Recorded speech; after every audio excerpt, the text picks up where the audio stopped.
Some breaking news that's coming in right now on the broadcast in connection to the Khalistani slogans row. India has registered a strong protest in connection to this. In fact, the Indian government has summoned the Deputy Canadian Envoy as well.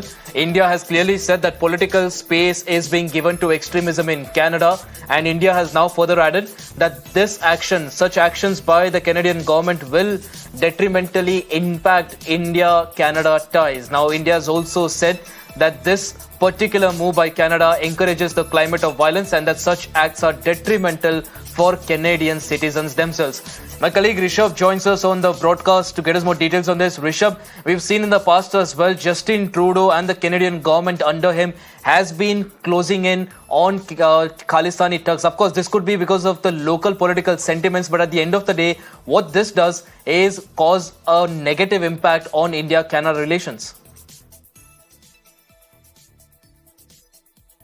India is very clear that what happened earlier in the day, for that matter on Sunday evening when Justin Trudeau and other Canadian leaders were addressing the Khalsa Day celebration, seriously illustrates how Canada is giving political space to anti-India activities. And these activities are not only good, it's not good for India-Canada relationship, but also it's detrimental for the security of the citizens of Canada. India has been very clear that slowly and steadily Canada has become a safe haven for terror activities and anti-India activities for that matter. And what happened at Justin Trudeau's rally where the Khalsa Day celebration just illustrates it further. So India very categorically saying that what happened in Canada is not correct. India has summoned the Deputy Chief of Mission, the Deputy Envoy of Canada in the South Block today and handed over a demarche showing displeasure over what happened in Ontario earlier today. Right. Also, Rishabh, we've seen time and again how this particular government under Justin Trudeau has been legitimizing separatism. They've been giving a stage to all these kind of Khalistani thugs that we call them. How exactly is the opposition there in Canada responding to such moves by Trudeau?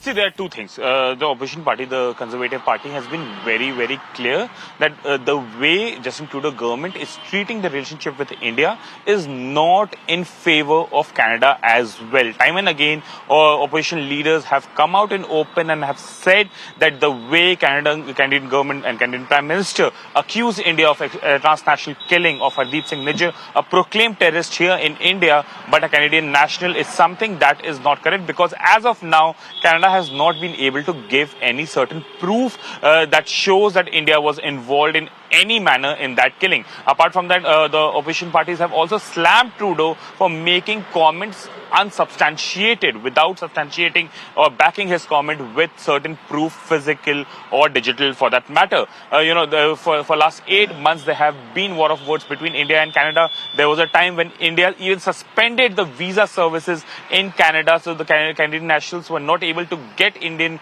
visa from Canada, and that is something that was quite a jolt to Canadian economy as well. And since then, the opposition parties have been voicing their concerns. But now what happened today, at the event, it wasn't only the Prime Minister, but even the opposition leaders and other mayors and governors of provinces were also present at the Khalsa Day celebration. And at that time, these slogans were made, and that is something that India has now very strongly protested against.